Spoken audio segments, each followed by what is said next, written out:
साथियों, आज के वीडियो में संविधान से संबंधित ऐसे महत्वपूर्ण प्रश्न लेके आया हूं जो अक्सर आपके एग्जाम में पूछे जाते हैं। और इन प्रश्नों के साथ जो एक्स्ट्रा फैक्ट बताऊंगा वो तो समझ लीजिए सोने पे सुहागा हो जाएगा।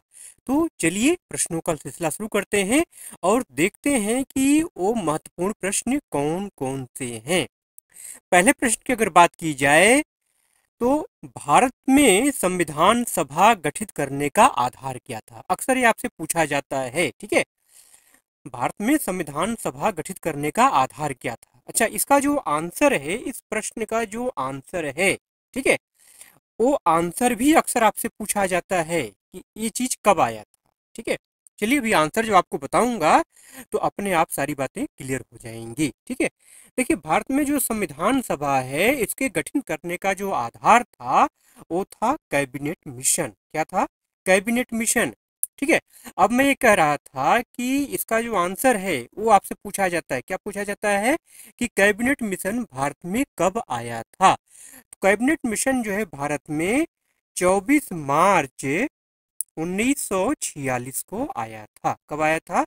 24 मार्च 1946 को। ये आपको ध्यान में रखना है। ठीक है, तो कैबिनेट मिशन के प्रस्तावों के आधार पर ही भारत में संविधान सभा गठित की गई थी। गठित करने का उसका आधार था। ठीक है, मैक्सिमम जो चीजें थी वो कैबिनेट मिशन के आधार पर ही संविधान में शामिल की गई और उसको बनाया गया उसी के अनुरूप जो है। ठीक है, मतलब ये कहने का मतलब ये है कि भारत में जो संविधान सभा गठित हुई है उसका आधार क्या था? Cabinet mission. और आपको ये ध्यान रखना है कैबिनेट मिशन भारत में कब आया? तो 24 मार्च 1946 को भारत में ये आया था। ठीक है, अगले प्रश्न की अगर बात की जाए, क्वेश्चन नंबर 2 की अगर बात करें तो संविधान सभा का अस्थाई अध्यक्ष किसे नियुक्त किया गया था? ठीक है, देखिए कुछ चीजें इसमें ध्यान रखनी है आपको कि अस्थाई अध्यक्ष, अस्थाई अध्यक्ष, ठीक है, प्रारूप समिति का अध्यक्ष, ठीक है, और जो इसकी लीगल कमिटी थी, लीगल एडवाइजर कौन थे संविधान के? ठीक है, संविधान के लीगल एडवाइजर कौन थे? ये चीजें आपको ध्यान में रखनी है, ये अक्सर आपसे पूछा जाता है। ये चार चीजें जो मैंने आपको बताई है ना, ये चारों क्वेश्चन अति महत्वपूर्ण हैं। तो बात कर लेते हैं पहले इस क्वेश्चन की कि संविधान सभा का अस्थाई अध्यक्ष किसे नियुक्त किया गया था? तो संविधान सभा का अस्थाई अध्यक्ष जो है, अस्थाई अध्यक्ष परमानेंट प्रेसिडेंट किसको बनाया गया था? डॉक्टर राजेंद्र प्रसाद को बनाया गया था। ठीक है, डॉक्टर भीमराव अंबेडकर संविधान सभा की प्रारूप समिति के अध्यक्ष थे, इसीलिए इनको संविधान निर्माता भी कहा जाता है। ठीक है, और डॉक्टर सच्चिदानंद सिन्हा ये अस्थायी अध्यक्ष थे। ठीक है, और बी एन राव क्या थे? ये लीगल एडवाइजर थे। ठीक है, अगले प्रश्न पे चलते हैं। प्रश्न नंबर 3, डॉक्टर भीमराव अंबेडकर के अनुसार संविधान की आत्मा किसे कहते हैं? तो डॉक्टर भीमराव अंबेडकर के अनुसार जो है संविधान की आत्मा किसको कहते हैं? प्रस्तावना को कहा जाता है। ठीक है, देखिए मैक्सिमम काम जो है हमारे संविधान में जो हुआ है वो किस पे हुआ है? वो प्रस्तावना पे हुआ है। ठीक है, मैक्सिमम काम किस पे हुआ है? मतलब बहुत ध्यान से। ठीक है, ज्यादा समय जो व्यक्त किया गया है वो किस पे किया गया है? प्रस्तावना पर किया गया। प्रस्तावना को बहुत सोच समझ करके इसको लिखा गया है। ठीक है, अगला प्रश्न है कि संविधान की प्रारूप समिति के समक्ष प्रस्तावना का प्रस्ताव किसने रखा था? तो संविधान की प्रारूप समिति के समक्ष प्रस्तावना का जो प्रस्ताव था वो भारत के प्रथम प्रधानमंत्री पंडित जवाहरलाल नेहरू ने रखा था। ठीक है, तो ये पंडित जवाहरलाल नेहरू, ये आपको ध्यान में रखना है। अगला प्रश्न है कि संविधान की प्रस्तावना में कब संशोधन किया गया? देखिए संविधान की प्रस्तावना में केवल एक बार अभी तक संशोधन किया गया है। कब किया गया है? वो किया गया है 1976 में, 1976 में। ठीक है, 1976 में जो है संविधान की प्रस्तावना में एक बार संशोधन किया गया था।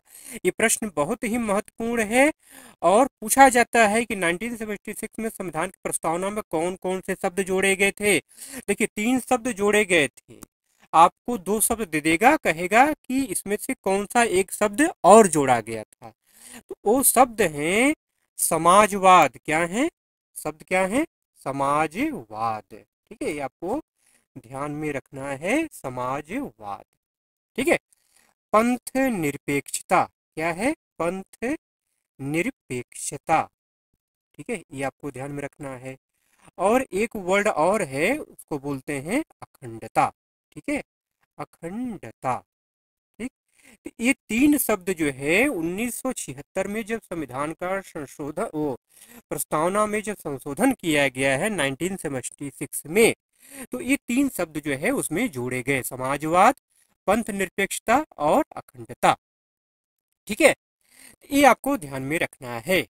चलिए अगले प्रश्न पे चलते हैं। क्वेश्चन नंबर 6 है कि संविधान में संशोधन का संबंध किस अनुच्छेद से है? ठीक है। अच्छा, एक चीज और बता दूं यहाँ पर, अगर आपसे पूछा जाए कि प्रस्तावना में अब तक कितनी बार संशोधन हुआ है, तो प्रस्तावना में अब तक केवल एक बार ही संशोधन हुआ है, वो भी 1976 में। ठीक है। अब यहाँ पे आपसे पूछा जा रहा है कि संविधान में संशोधन का संबंध है किस अनुच्छेद से है, तो अनुच्छेद 368 आपको ध्यान में रखना है। अनुच्छेद 368 से संबंधित जो चीजें हैं उसी में जो है ये संविधान में संशोधन कैसे करना, उसकी प्रक्रिया क्या होगी, ये अनुच्छेद 368 में वर्णित है। ठीक है।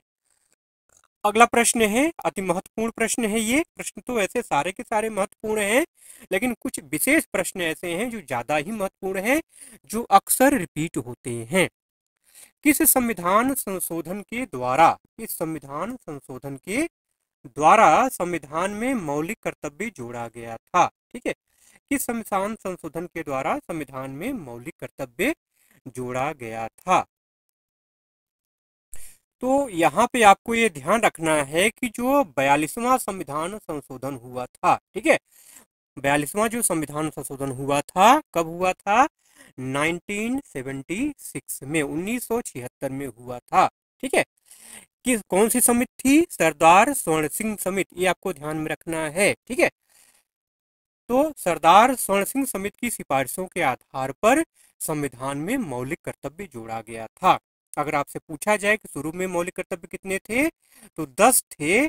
अगर आपसे पूछा जाए कि वर्तमान में कितने हैं, तो वर्तमान में 11 मौलिक कर्तव्य हैं। ठीक है। चलिए अगले प्रश्न पे चलते हैं। क्वेश्चन नंबर 8, भारतीय संविधान का अभिभावक किसे कहा जाता है? बहुत बढ़िया क्वेश्चन है। भारतीय संविधान का अभिभावक सुप्रीम कोर्ट को कहा जाता है। जी हाँ, मनमर्जी नहीं चल सकती किसी की। भारतीय संविधान का अभिभावक कौन है, कौन निगाह रखता है? वो सुप्रीम कोर्ट निगाह रखता है। ठीक है। अगला प्रश्न है, किस एकमात्र संविधान संशोधन को सुप्रीम कोर्ट ने गैर संवैधानिक करार दिया है?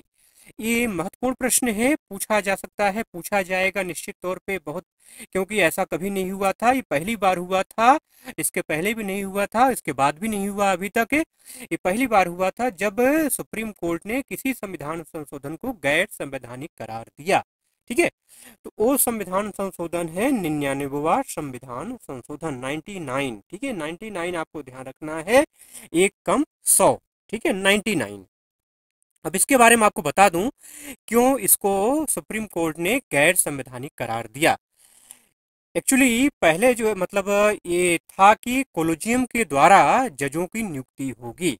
ठीक है, लेकिन सरकार ने क्या किया, उसकी जगह राष्ट्रीय न्यायिक आयोग की गठन की बात कही 99वां संविधान संशोधन के द्वारा। ठीक है, तो इसके विरोध में लोग चले गए सुप्रीम कोर्ट। तो सुप्रीम कोर्ट ने 4-1, ध्यान रखिएगा, 4-1 के फैसले के साथ, 4-1 के फैसले के साथ, मतलब 5 जजों की कमेटी थी जिसमें 4 जजों ने जो है इसको गैर संवैधानिक करार दिया, 1 ने संवैधानिक करार दिया। कहने का मतलब ये 4-1 के फैसले से इसको पलट दिया और इस संविधान संशोधन क्या कर दिया, गैर संवैधानिक करार दिया। तो आपसे अगर पूछा जाता है, अगर पूछा जाए कि कौन सा संविधान संशोधन सुप्रीम कोर्ट ने गैर संवैधानिक करार दिया, तो है कौन सा, 99वां, 99th संविधान संशोधन को क्या किया, गैर संवैधानिक करार दिया। अगला प्रश्न है कि भारतीय संविधान को कुल कितने भागों में बांटा गया है? तो भारतीय संविधान को कुल जो है 25 भागों में, 25 पार्ट में बांटा गया है। ठीक है। अगला प्रश्न है कि भारतीय संविधान में कितनी अनुसूचियां हैं? तो भारतीय संविधान में टोटल 12 अनुसूचियां हैं। ठीक है, और 470 अनुच्छेद हैं। कितने अनुच्छेद हैं? 470 अनुच्छेद हैं, 12 अनुसूचियां हैं, 25 भाग हैं। ठीक है। अगला प्रश्न है कि पहला संविधान संशोधन किसके द्वारा, पहला संविधान संशोधन जिसके द्वारा 9वीं अनुसूची जोड़ा गया जो कि भूमि सुधार से संबंधित है, कब हुआ? तो देखिए, एक ही प्रश्न में कई सारे प्रश्न आ गए, एक ही प्रश्न में कई सारे प्रश्न आ गए। अगर आपसे पूछ लिया जाए कि भूमि सुधार का संबंध किससे है, तो 9वीं अनुसूची से है। अगर आपसे पूछ लिया जाए कि 9वीं अनुसूची में क्या जोड़ा गया, तो भूमि सुधार जोड़ा गया। ठीक है। हाँ, अगर आपसे पूछ लिया जाए कि भूमि सुधार का संबंध किस अनुसूची से है, तो 9वीं अनुसूची से है। ठीक है। और भूमि सुधार से संबंधित जो चीजें थी वो किस संविधान संशोधन में की गई, तो पहले संविधान संशोधन में की गई। हाँ, समझ रहे हैं मेरी बात को? हाँ, मेरी बात को अगर समझ रहे हैं, अच्छा लग रहा है, तो मेरे भाई देर किस बात की है, जल्दी से एक लाइक ठोक दीजिए ना। हाँ, कितना टाइम लगता है, क्या जाता है लाइक करने में, जल्दी से एक लाइक ठोक दीजिए। ठीक है। और अगर चैनल को सब्सक्राइब नहीं किया अभी तक आपने, तो सब्सक्राइब भी कर लीजिए मेरे भाई। ऐसे ही कंटेंट को देखने के लिए, महत्वपूर्ण चीजें जानने के लिए, समझने के लिए, पढ़ने के लिए। हाँ, ठीक है। देखिए, पहला संविधान संशोधन, अब बात करते हैं कि पहला संविधान संशोधन कब हुआ था। तो पहला जो संविधान संशोधन हुआ था वो हुआ था 1951 में, ये आपको ध्यान में रखना है। 1951 में जो है पहला संविधान संशोधन हुआ था। ठीक है, इतनी बात क्लियर हुई। और जो पहला संविधान संशोधन हुआ था 1951 में, इसी के द्वारा जो है 9वीं अनुसूची जोड़ी गई। ठीक है, ठीक, ये बात क्लियर हुई। इसमें क्या था, इसमें था भूमि सुधार से संबंधित प्रावधान। ठीक, चलिए अगला प्रश्न है, किस संविधान संशोधन के द्वारा शिक्षा को राज्य सूची से निकाल कर समवर्ती सूची में डाला गया? बहुत महत्वपूर्ण क्वेश्चन है ये। ठीक है, 42वां संविधान संशोधन, 42वां संविधान संशोधन के द्वारा शिक्षा को राज्य सूची से निकाल करके समवर्ती सूची में डाला गया। केवल शिक्षा ही नहीं, भूमि है, वन है, शिक्षा है, ऐसी बहुत सारी कई चीजें हैं जिनको जो है राज्य सूची से निकाल क्या किया गया, समवर्ती सूची में डाल दिया गया। लेकिन आपको ये ध्यान रखना है, शिक्षा वाला विशेष ध्यान रखना है, ये एग्जाम में पूछा जाता है, अक्सर पूछा जाता है। अगले प्रश्न अगर बात की जाए तो किस संविधान संशोधन के द्वारा संपत्ति के अधिकार को विधिक अधिकार बना दिया गया? बहुत महत्वपूर्ण प्रश्न है, ये बार बार पूछा जाता है। तो 1978 में ये संविधान संशोधन हुआ था। अब कौन सा है ये है 44वां संविधान संशोधन, 1978 में हुआ था। इसके द्वारा जो है संपत्ति के अधिकार को क्या बना दिया गया, विधिक अधिकार बना दिया गया। संपत्ति का अधिकार पहले आपका क्या था, मौलिक अधिकार था, इसको हटा के क्या कर दिया गया, इसको विधिक अधिकार बना दिया गया मोरारजी देसाई सरकार में। ठीक है, ये भी ध्यान रखिएगा फैक्ट को। अगला प्रश्न है कि कौन सा अनुच्छेद संसद को नागरिकता से संबंधित कानून बनाने का अधिकार देता है? ठीक है, तो नागरिकता, देखिए नागरिकता CAA NRC छाया हुआ है, छाया है ना, CAA और NRC NRC। ठीक है, जरा कमेंट करके फुल फॉर्म बताइएगा आप इसका, कि CAA का फुल फॉर्म क्या होता है, NRC का फुल फॉर्म क्या होता है। फिलहाल हम बात करते हैं प्रश्न की कि कौन सा अनुच्छेद संसद को नागरिकता से संबंधित कानून बनाने का अधिकार देता है? तो है अनुच्छेद 11। अनुच्छेद 11 जो है ये संसद को नागरिकता से संबंधित कानून बनाने का अधिकार देता है। अनुच्छेद 11 आपको ध्यान में रखना है। ठीक है, वहीं अगले प्रश्न की अगर बात की जाए, कोई भारतीय नागरिक अगर 7 वर्षों तक देश के बाहर रहता है तो क्या होता है? बढ़िया क्वेश्चन है, हाँ है ना, महत्वपूर्ण क्वेश्चन है ना, कि कोई अगर भारत का नागरिक जो है भारत से 7 साल के लिए बाहर चला जाए, उसको अगर पता न रहे क्या होगा उसके साथ, नागरिकता समाप्त हो जाएगी, कुछ नहीं होता है, नागरिकता कायम रहती है, नागरिकता बढ़ जाती है, क्या होगा, नागरिकता भैया उसकी समाप्त हो जाएगी। ठीक है, अगर आप देश के बाहर जो है 7 साल तक रहते हैं बगैर किसी सूचना के, बगैर किसी जानकारी के, बिना बताए, तो आपकी नागरिकता क्या होती है, समाप्त हो जाती है। 7 सालों में एक बार कम से कम रिटर्न आपको देश आना पड़ेगा, तो नागरिकता आपकी कायम रहेगी, नहीं तो आप हिंदुस्तान के नागरिक नहीं रह पाएंगे। तो 7 वर्षों तक अगर आप देश के बाहर आप रहते हैं तो आपकी नागरिकता क्या होती है, सिटीजनशिप खत्म हो जाती है, समाप्त हो जाती है। ठीक है, अगला प्रश्न है कि संसदीय प्रणाली की कौन सी प्रथा भारत की देन है? ठीक है, शून्यकाल, प्रश्नकाल, शीतकाल या कोई नहीं? बहुत बढ़िया प्रश्न है ये। ठीक है, अभी इसका डिटेल आंसर और बताऊंगा तो आपको बहुत सारी बातें और मालूम चल जाएंगी, लेकिन मेरा कहना वही है, रिक्वेस्ट वही है, निवेदन वही है कि अगर आपने सब्सक्राइब नहीं किया है चैनल को अभी तक है, तो मेरे भाई देर किस बात की, चैनल को सब्सक्राइब कर लीजिए।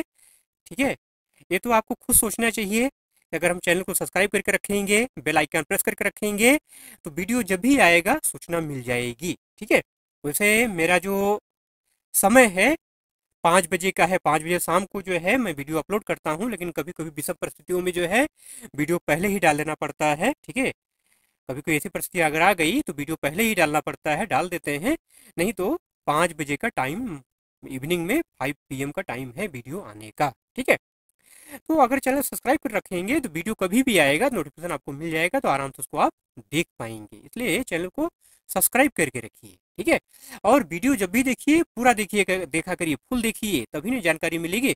आधा अधूरा देखेंगे, आधा अधूरा जानकारी मिलेगी। ठीक है, चलिए, संसदीय प्रणाली की कौन सी प्रथा भारत की देन है? वैसे भारत ने जो है मैक्सिमम चीजें कहाँ से ली हैं, बाहर से उधार ली हैं। इसके ऊपर भी एक वीडियो में बनाने वाला हूँ, जल्दी ही आपके पास आएगा वो वीडियो जो है। ठीक है, कि कौन कौन सी चीजें हमने बाहर से उधार ली हैं, संविधान में ऐसे कौन कौन सी चीजें हैं जो बाहर से ली गई हैं और शामिल किया गया है। ठीक है, उसके ऊपर भी एक पर्टिकुलर वीडियो जल्दी लेके आऊंगा। ठीक है, लेकिन एक ऐसी चीज है जो भारत की देन है, वो है शून्यकाल। क्या है? शून्यकाल, जिसको बोलते हैं, जिसको क्या बोलते हैं, जीरो आवर। क्या बोला जाता है? इंग्लिश में बोलते हैं जीरो आवर। ठीक है, जीरो आवर। ठीक है, जीरो आवर। ठीक है, अच्छा, अक्सर अगर आपसे पूछ लिया जाए कि जीरो आवर कब से कब तक होता है, तो ये 12 बजे से जो है 1 बजे तक है। 12 बजे से कब तक होता है? 1 PM तक होता है। ठीक है, ऐसे एक चीज और बता दूं आपको, जो है प्रश्न काल के बाद का जो समय होता है वही जीरो आवर होता है, वही प्रश्न शून्य काल होता है। मतलब शून्य काल के पहले प्रश्न काल होता है, और प्रश्न काल के बाद 1 घंटे का जो समय होता है वो शून्य काल होता है। एक महत्वपूर्ण बात और जान लीजिए आप, प्रश्न काल में अगर प्रश्न आपको पूछना है तो सदन के पटल पर प्रश्न लिखित रूप में, लिखित तौर पे आपको रखना पड़ता है, तब आप पूछ सकते हैं, तब आप जान सकते हैं उसका आंसर। लेकिन शून्यकाल, जीरो आवर जो है ऐसा समय है जिसमें ऑन द स्पॉट आप प्रश्न पूछ सकते हैं, लिखित रूप से प्रश्न देने की जरूरत नहीं होती है। तो इतनी सारी महत्वपूर्ण बातें मैंने आपको बता दी। चलिए अगले प्रश्न पे चलते हैं। अगला प्रश्न है कि वित्त विधेयक कौन पारित करता है? बहुत बढ़िया क्वेश्चन है। ठीक है, वैसे कोई विधेयक हो, राज्यसभा, लोकसभा, राष्ट्रपति, तब पारित होता है, लेकिन वित्त विधेयक ऐसा विधेयक है जो कौन पारित करता है? केवल लोकसभा पारित करती है। अक्सर पूछा जाता है आपसे कि लोकसभा, केवल लोकसभा कौन सा विधेयक पारित कर सकती है? वो है वित्त विधेयक। अगला प्रश्न है, ठीक है, भारत की प्रथम महिला लोकसभा अध्यक्ष कौन थी? पहला हो या पहली, ऐसे क्वेश्चन बहुत महत्वपूर्ण होते हैं मेरे भाई, इसको हमेशा ध्यान रखिए साथी। ठीक है, इसका जो राइट आंसर है वो है मीरा कुमार। मीरा कुमार जो है भारत की प्रथम महिला लोकसभा स्पीकर हैं। अगले प्रश्न की अगर बात की जाए तो देश का सर्वोच्च विधि अधिकारी कौन होता है? तो देश का सर्वोच्च विधि अधिकारी होता है महान्यायवादी। ठीक है, कौन होता है? महान्यायवादी। अब जरा कमेंट करके आप बताइएगा कि महान्यायवादी का संबंध किस अनुच्छेद से है। पिछला वीडियो जो मैंने अपलोड किया था संविधान के ऊपर, उसमें इसके ऊपर मैंने चर्चा किया था। ठीक है, अगला प्रश्न है कि भारत का महान्यायवादी वोट नहीं डाल सकता, यह किस अनुच्छेद में है? बढ़िया क्वेश्चन है, ध्यान दीजिएगा, नोट कर लीजिएगा इसको। अनुच्छेद 88। मुझे अच्छी तरह से पता है कि आप लोग नोट्स नहीं बनाते हो, नोट नहीं करते हो चीज़ों को, जबकि बार बार मैं कहता हूँ कि नोट्स बनाइए। हैंड रिटन जो चीज़ें होती हैं बहुत महत्वपूर्ण होती हैं, हमेशा आपके काम आएंगी। ठीक है, मोबाइल खो जाएगा आपका, नष्ट हो जाएगा, कुछ घटना घट जाएगी, ठीक है, वीडियो डिलीट हो जाएगा, चैनल डिलीट हो जाएगा, कुछ भी हो सकता है मेरे भाई। ठीक है, लेकिन आपका जो नोट्स है, नोट्स पे अगर आप लिखेंगे ना, और उन नोट्स पे लिखा हुआ आपके दिमाग में जब फीड हो जाएगा, आपके माइंड में जब फीड हो जाएगा, ठीक है, अक्सर मैं थंबनेल पे लिखता हूँ ना कि अपने दिमाग में बैठा लो, तो इसलिए मैं लिखता हूँ कि आपके दिमाग में वो चीज़ जब बैठ जाएगी एक बार ना, तो जब तक इस धरती पे रहेंगे तब तक कुछ चीज़ें आपके याद रहेंगी। ठीक है, आगे आने वाली जो पीढ़ी है, उस पीढ़ी को जब आप ऐसे ही बिना कॉपी बिना बुक देखे आप बताएंगे तो पीढ़ी भी आपका लोहा मानेगी। हाँ अंकल जी, दादाजी, हाँ बहुत जानकार है। ठीक है, तो भारत का महान्यायवादी वोट नहीं डाल सकता। यह किस अनुच्छेद में है? तो ये है अनुच्छेद 88। और बता दूं इसके बारे में, आप जान लीजिए जो है अनुच्छेद 88 के अनुसार जो है महान्यायवादी संसद की कार्रवाई में हिस्सा ले सकता है, स्पीच दे सकता है, लेकिन अगर वोट देने की बारी आएगी, ठीक है, तो वोट नहीं दे सकता। ठीक है, अगला प्रश्न है, भारत में कुल कितने प्रकार की आपातकाल की व्यवस्था है? अब आपातकाल के ऊपर अगले क्वेश्चन आपातकाल के ऊपर ही है और ये महत्वपूर्ण क्वेश्चन है। भारत में कुल 3 प्रकार के आपातकाल की व्यवस्था है। 3 प्रकार कौन कौन से हैं उसके बारे में जान लीजिए आप जो है। ठीक है, पहला है राष्ट्रीय आपात। पहला क्या है? राष्ट्रीय, चलो भैया, राष्ट्रीय आपातकाल। ठीक है, दूसरा क्या है? दूसरा है राष्ट्रपति शासन, मतलब राज्यों में आपातकाल, राज्य में कोई अगर अव्यवस्था फैल जाती है तो राष्ट्रपति शासन लग जाता है, जिसको बोलते हैं राष्ट्रपति शासन लग गया। ठीक है, राष्ट्रपति शासन। ठीक है, राष्ट्रपति शासन। ठीक है, अच्छा एक चीज और बता दूं आपको, यहाँ पे एक चीज छूट रहा है, आपको बताता जाऊं। पहला क्या मैंने बताया? पहला मैंने बताया राष्ट्रीय आपात। राष्ट्रीय आपात का संबंध जो है ये आपका अनुच्छेद 352 से, ये ध्यान रखिए आप, अनुच्छेद 352 इसको बोलते हैं क्या? राष्ट्रीय आपातकाल। ठीक है, और जो राष्ट्रपति शासन लगता है उसका संबंध है अनुच्छेद 356 से, अनुच्छेद 356 राष्ट्रपति शासन। ठीक है, और तीसरा है वित्तीय आपातकाल। वित्तीय आपातकाल का संबंध है अनुच्छेद 360। क्या है? अनुच्छेद 360, आपको ध्यान रखना है। ठीक है, तो भारत में कुल कितने प्रकार के आपातकाल की व्यवस्था है? 3 प्रकार के आपातकाल की व्यवस्था है। पहला है राष्ट्रीय आपातकाल। राष्ट्रीय आपातकाल कब लगता है?